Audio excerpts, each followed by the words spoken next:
Welcome to the Career Ready Podcast. Learn about resumes, cover letters, LinkedIn, interviewing, and all the things you need to be career ready with the Career Services Center at College of DuPage.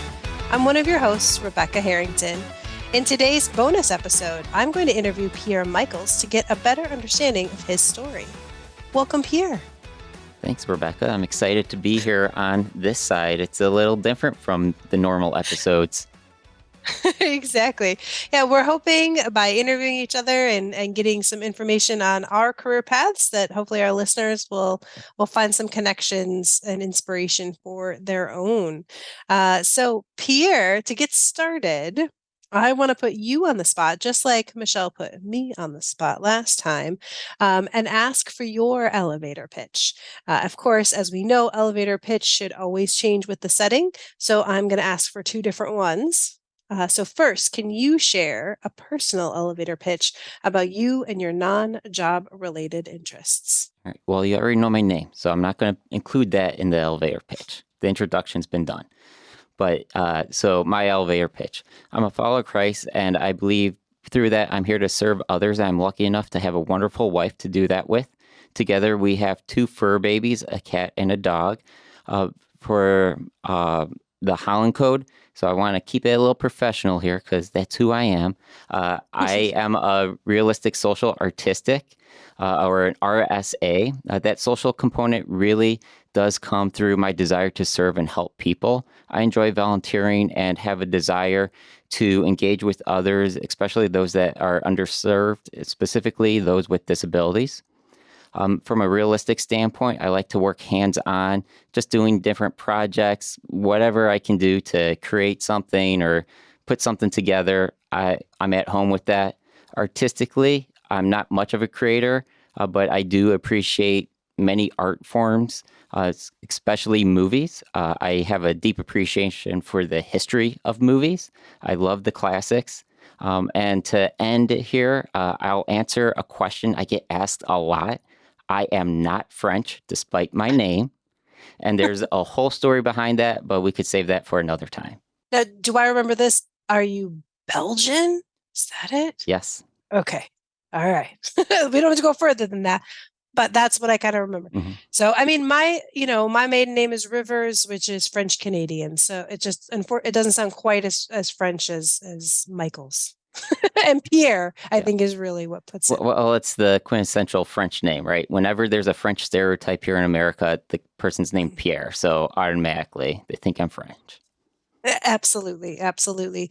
And I appreciate you sharing your Holland Code. And I can think about you as a coworker and as a professional and how that absolutely fits for you. And I think it's a good way of showing how that realistic, we often stereotype that as someone that works with their hands. So they're outside or they're, woodworker, which it can be those things, but it doesn't have to be those things. There's other ways to get into the details of things and work with them that isn't necessarily those traditional career paths. Yeah, it's about finding those appropriate outlets for these in work or in your own personal interests.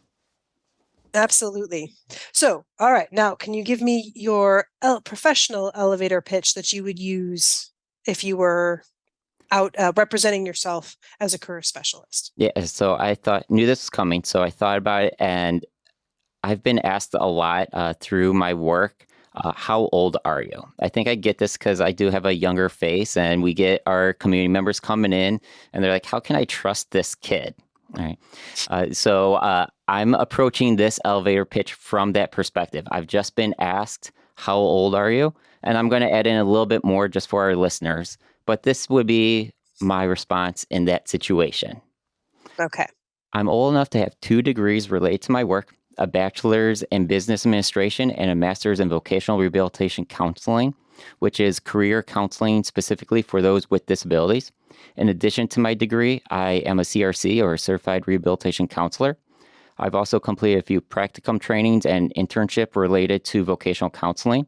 In my big internship at College of DuPage, I did split time between counseling and advising and the Center for Access and Accommodations. After completing my master's, I've worked in the high school system for 4 years supporting students with disabilities transition to the workforce. And for the last 5+ years, I've been here with the Career Service Center at College DuPage, and I'm happy to help anyone be career ready. Very nice. Very nice. That is a hard question to answer. And I think that's a nice way of answering it where, no one needs to share personal information, but answering it with your professional qualifications, I think is a nice way of doing that. Yeah, because kind of going back to the searching out the purpose of an interview question, right? There's something really behind it that they're looking for. They don't care how old I am. They're like, how can you be helping me? So to talk about Right. those qualifications is where the real value is at. Yeah, I like that. That's a good way of thinking about it. So let's get into our kind of heart of the questions here. So, based on a few episodes ago, you interviewed Jelly about getting involved with student life. So, tell me about and our listeners about your high school and or college involvement and how that influenced your career path. Yeah, so I'll kind of start early in high school, and I'll say my lack of involvement stunted my path because I really wasn't involved in high school. I like to think that I'm a good student because of my grades, but I needed a lot of extra time to work as a student. So it limited me being involved on campus. I was, just focused academically. I took a lot of accounting classes. So there's that component that kind of helped move me forward as I got that bachelor's in business administration. Outside of school, I was involved with my family, helping take care of my grandpa who had a stroke long ago and just being there involved with him. And then eventually, as I was moved forward, and we'll dive deeper into how I got to this point, I got into my master's program. And then this is where I really got involved as a student. And I became the president of the NIU RCSA, or the Rehabilitation Counseling Student Association. And that really let me, engage with my classmates, engage with other professionals. But also through that master's program, it was forced job shadowing. Through the program, we went out to view different sites, but then I just did a whole bunch more of that, right? So I got really involved as a student through the club, but also just engaging with professionals and networking with other professionals and just really learning what those options are out there. So early on, not being that involved, kind of being a little lost, and then eventually finding my path and then getting involved, which has really helped my career just kind of move forward very smoothly once I gained that direction. Yeah, I think that it is difficult when, a lot of students we see talk about, being just focused on school and not, doing those things outside of school. And that can be difficult, to move your career forward if you don't have some of those involvements. So I think it's worth trying to find the time if you can. But I'm, sounds like you certainly did do a lot, even if it wasn't being in student clubs. That I'm sure, working with someone who had a stroke, I'm sure definitely influenced how you work as a rehabilitation counselor. Yeah, so from that student perspective, what I would encourage students now is to find that balance. You're paying for the school, you want to make sure you're getting the good grades, but now that I can look at it in hindsight, being involved in my master's program, so the hardest time, most pressure as a student was when I was most involved, and that really helped me learn. Being involved in the different components helped give me a better grasp of what I was learning, and which just helped me move forward. So yeah, it's balancing it out, but there's a lot of value when you can prioritize getting out there and applying what you're learning. Yeah, definitely. Can you dive in and tell us a little bit more about your educational background? You've mentioned your degrees and being involved in your master's program, but I'd love to hear a little bit more about how you chose them and how they went. Yeah, so starting even earlier, I'm going to start off in high school because I mentioned this as part of not being involved. I was focused in on my classes, and I took some accounting classes, some business classes. I just really liked it. I liked math, And this was a practical way to be using math moving forward. So I just naturally went forward into NIU, where I got both my bachelor's and master's, and the College of Business, great business school. And yeah, this is what I know. This is what I've been exposed to as a student. So I started going down that path. As I moved further along, it's like, yeah, I like this. I don't know if I really enjoy this, if this is what I want my career path to be. But by that point, I was already, you know, senior year, questioning this. And that's where I wish being involved earlier would have helped. But I was taking a gen ed class. Those gen ed classes are so important. So this was my second to last semester, senior year, and it was Disabilities in Society.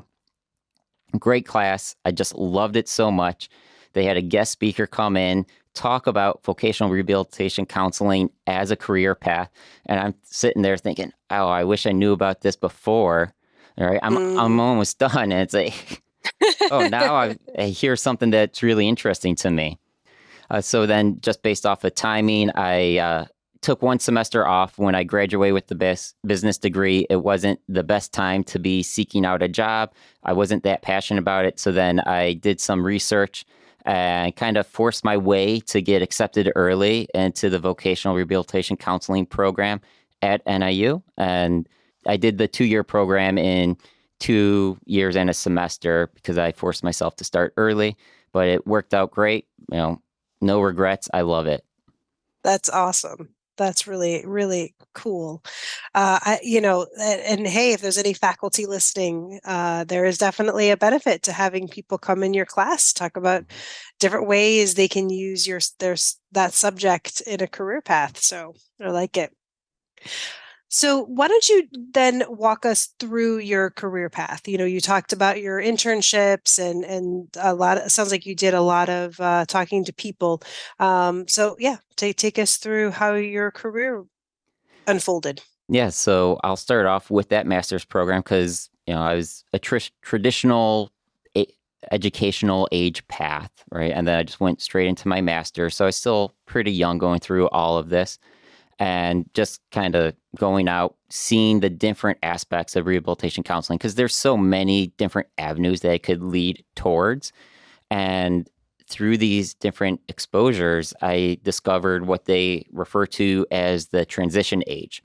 So this is the old high schoolers, those about to leave high school, and those young professionals, those that have just left high school. They're in that transition of academia to the workforce. So I told myself, this is an age I really like. I was exposed to the different other paths. Nothing wrong with them, just not quite that fit. I wanted to work with people early as they were going through this transition. And I did multiple job shadows, a few practicums to kind of test things out, and did an internship at College of DuPage working with college-based students. And I really enjoyed it, but I wanted to check out the high school transition setting. That was something that I was really exposed to in one of my practicums, and I liked it. So I was lucky enough to find a job developer position after my internship with LADSI, the LaGrange Area Department of Special Education. So I went into multiple high schools. LADSI is a special education co-op. So high schools would buy into their services and we would go support the different schools. So I went into Lyons Township High School and Riverside Brookfield High School. And I would talk about career paths, developing that career path. I worked on some curriculum to let the schools adapt, use for their different programs. So I was working with freshmen, sophomore, junior, seniors, and those that are in high school transition. So that if you have a disability, you can actually defer accepting your diploma and continue to receive some services, including this vocational services. So I was working with those age groups up to the age 22 through LADSI and really liked it. But going back to that COD internship, I told myself when I was done with that internship, I really liked this place. Maybe I'll come back someday. So after 4 years with LADSI, there was an opportunity with the Career Service Center at College of DuPage. And I've been here for almost 6 years now. Wow. Very, very interesting. I like that, you kind of kept up connections and remembered, where you had done your internship. I think that's often they talk a lot about how internships can get you that first job after graduating, but I actually think those internships can help with your first few jobs. I know mine did. Working in HR, my internship definitely opened doors for me, and it sounds like it did for you too. Well, it's all pretty well connected for me, right? So I was doing those different job shadows, going out to different places. One of those places I visited was the College of DuPage Center for Access Accommodations. So then I was able to reach out, turn that into an internship. And then when I was set to leave that internship and seek out that employment opportunity, references from College of DuPage, new people at LADSI, references from those other practicum sites, new people at LADSI. So then I had some Hmm. recommendations to help me go in there. And of course, I already knew people at COD when I was set to make that transition back. There's that hidden job market again, right? Yep. It's essential that you reach out. Connections, Uh, networking, so important. yeah, definitely. Yeah. So let's go with that a little bit more then. Can you talk about some people who have influenced you professionally? Yeah, so there's a lot of people that I can mention. I just kind of have a highlight reel. I have to start off with my grandpa as far as an influence. I've mentioned him earlier. He was a huge impact of my life. Another part of that story where my name comes from. He's not French either, but his name is Pierre. And just that influence, him having his stroke when he was 50, never returning to work, but still being able to do a lot as that professional. Like there's just a component missing for him, I could see, Mhm. by not returning to work. So he was a huge influence, that desire to go back. And then as I was going through my master's program, Dan Booten was a huge influence, a great guide, one of the instructors for the program, but I was able to actually work on a paper with him, present at a conference with him. We were able to do a lot and, just, very influential in helping understand that transition area as an option and kind of moving forward. And then moving forward from there, Maria Martinez, she was a site supervisor when I was with the Westchester Department of Rehabilitation Services. So she was that site supervisor, and she just had a lot of passion for work. When you think of working for the state, you think of people that are burnt out, jaded, and so upset Mhm. with life. Not her at all. Right? She was a great positive influence, just that passion to go and help people at the internship. And even now here at College of DuPage, a lot of people know his name, Michael Duggan. He has been a huge influence on me from that internship, being able to work with him, being able to refer back to him, seeing the passion he has to bring new programming to College of DuPage for people with disabilities and really supporting that population. Very important as I've moved forward. And at LADSI, I also want to give a shout out from Alex Bujcheski, who was a vocational counselor and, kind of supervisor for me. And again, just kind of that passion, talking about someone that works in this field and wanting to help people, but also having other interests. He would build motorcycles, right? So very realistic in his own hobbies.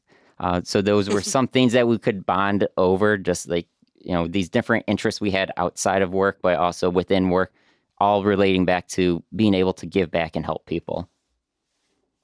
Fantastic. It takes all of us working together, and we all do better when we all do better. So I think it's always great to help others as much as hopefully you get help from other people. So fantastic. And a couple more questions. Why do you enjoy the work that you do? So again, shout out to my grandpa, right? That's where a lot of that passion comes from. This real desire just to be helping people. You heard me mention it earlier. That social component of me, the Holland Code social, isn't necessarily about engaging with people. It's giving back and supporting people, helping people. So that's just a natural part of who I am. But also referring back to movies, I want to reference a movie that's probably not heard of, Dave. from 1993. Oh, I liked that Yeah, movie. I do know that one. It's a great movie. Ivan Reitman It is. directed, right?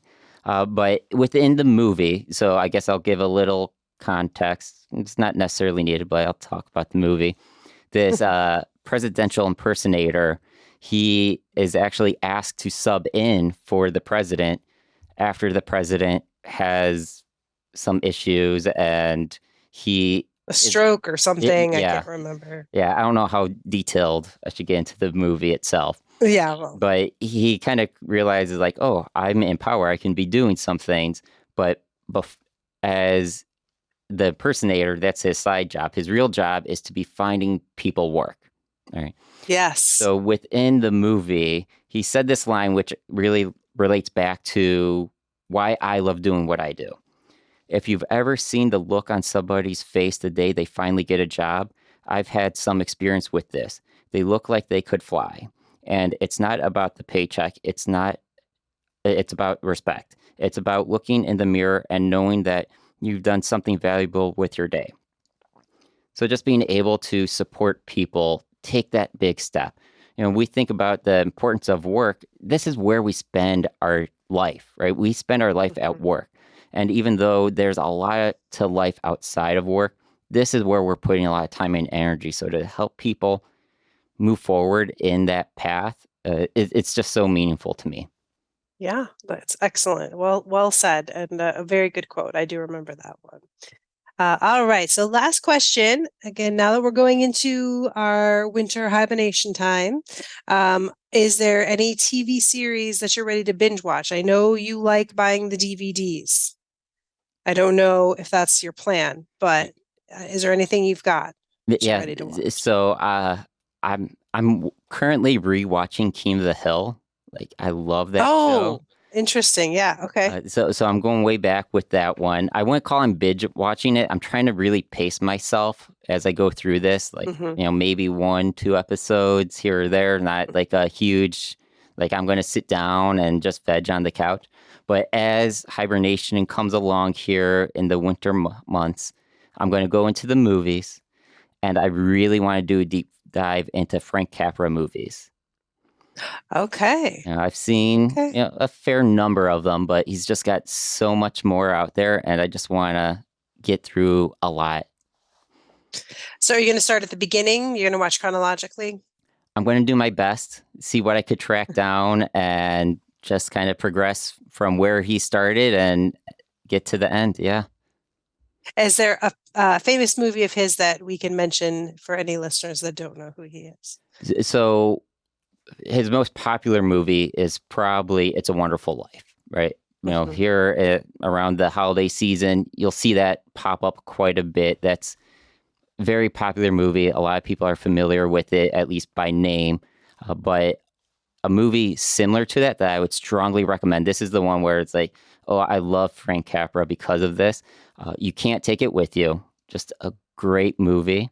And then another one that is highly regarded from that comedy side and the influences of moving comedy forward.